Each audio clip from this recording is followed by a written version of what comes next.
こんにちは。ゼロから行政書士第33回です。前回は意思表示を学びました。今回は民法相続の3つ目のテーマに進みます。テーマは代理です。本人に代わって他人が契約を結ぶ仕組みです。無権代理や記録記代理という重要な論点も出てきます。肩の力を抜いて一緒に理解していきましょう。まず、今日学ぶ内容を整理します。一つ目は、代理が成立する3つの要件です。権名、代理権、代理行為の3つを見ます。二つ目は、代理が制限される場面です。自己契約や双方代理、代理権の乱用を学びます。三つ目は、無権代理と補権代理です。代理権がない場合にどうなるかを整理します。それでは早速始めましょう。はじめに代理とは何かを確かめます。代理とは本人に代わって代理人が契約することです。例えば、社長に代わって社員が契約を結ぶ場合です。代理では3人の登場人物がいます。本人と代理人と相手方の3者です。代理人がした契約の効果は直接本人に生じます。権利や義務は代理人ではなく本人のものになります。この効果の帰属が代理の大きな特徴です。代理が成立するには3つの要件が必要です。1つ目は代理権があることです。本人から代理人へ権限が与えられていることです。2つ目は権名です。本人のためにすることを相手方に示すことです。3つ目は代理行為そのものです。代理人が相手方と契約などをすることです。この3つが揃って効果が本人に帰属します。2つ目の要件、権名を詳しく見ます。権名とは誰のための契約かを示すことです。本人の代理人としてとは相手方に伝えます。では、権名をしないとどうなるでしょうか。原則として代理人自身の契約とみなされます。相手方は本人を知りようがないからです。ただし、例外もあります。相手方が本人のためだと知っていた場合です。少し注意すれば知り得た場合も本人に帰属します。ここで代理人に関する2つのルールを見ます。1つ目は意思表示に問題があった場合です。騙されたか勘違いがあったかは代理人を基準にします。実際に契約をするのは代理人だからです。二つ目は代理人の能力についてです。代理人は制限行為能力者でも構いません。効果は本人に帰属し、代理人は不利益を受けないからです。その契約を能力の制限を理由に取り消すことは原則できません。次に代理が禁止される場面を見ます。一つ目は自己契約です。代理人が契約の相手方本人にもなる場合です。二つ目は双方代理です。一人の人が買主と買い主の両方を代理する場合です。どちらも本人の利益が害される恐れがあります。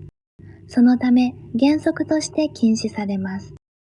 違反した行為は無権代理として扱われます。ただし本人があらかじめ許した場合などは例外です。次に代理権の乱用を見ます。乱用とは代理権を悪用することです。権限の範囲内でありながら私腹を冷やす場合です。例えば受け取ったお金を使い込むような場合です。権限の中の行為なので原則として有効です。相手方は本人に効果を主張できます。ただし相手方に落ち度がある場合は別です。相手方が乱用を知り、または知り得たときです。この時は無権代理として扱われます。ここから無権代理を学びます。無権代理とは代理権がないのにする代理行為です。権限のない人が勝手に本人の名前で契約する場合です。この場合、効果は本人に帰属しません。本人には全く身に覚えのない契約だからです。ただし、宙に浮いたままではありません。本人が認めれば有効にすることができます。これを追認と言います。無権代理では本人に選択権があります。一つは追認することです。追認をすると契約は初めから有効になります。契約の時に遡って効果が本人に生じます。もう一つは追認を拒むことです。追認を拒絶すると無効が確定します。本人はどちらを選んでも構いません。追認は相手方に対してするのが原則です。相手方の側にも2つの手段があります。1つ目は催告権です。本人に追認するかどうか答えるよう求める権利です。相当の期間を定めて返事を促します。その期間に返事がなければ拒絶したものとみなされます。催告は事情を知らない相手方でも使えます。2つ目は主張権です。契約の時に無権代理と知らなかった相手方の権利です。本人が追認するまでの間なら契約を取り消せます。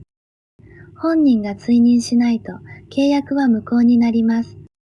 そうなると相手方は困ってしまいます。そこで無権代理をした人が責任を負います。相手方は2つのうちどちらかを選べます。契約通りの履行か損害の賠償です。ただし責任を問うには条件があります。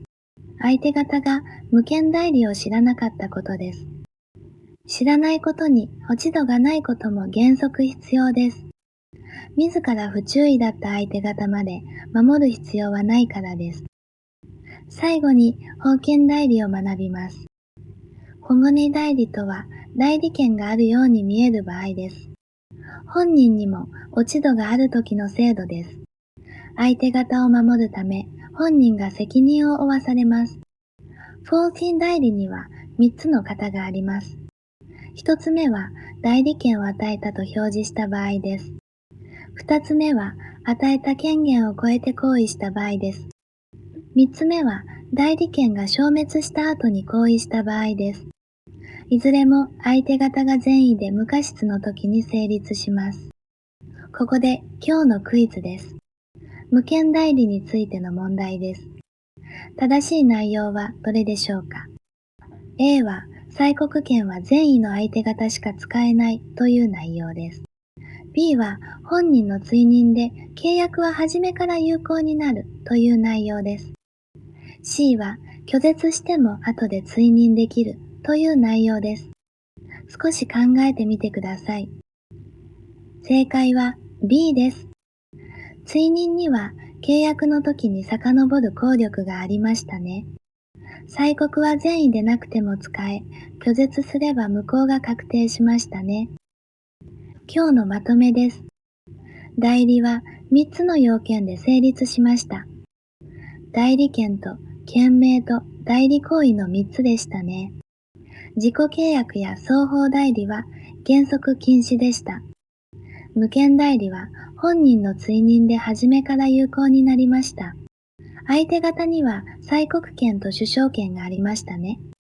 表面代理では落ち度のある本人が責任を負いました。相手方の善意無過失がその条件でしたね。ここまで代理を学びました。民法相続の大きな山を越えました。次回も民法の相続を続けます。テーマは時効です。時間の経過で権利が得られたり消えたりする仕組みです。取得時効と消滅時効を詳しく学びます。今日の無権代理と本権代理はしっかり復習しましょう。高評価とチャンネル登録でこれからも一緒に頑張りましょう。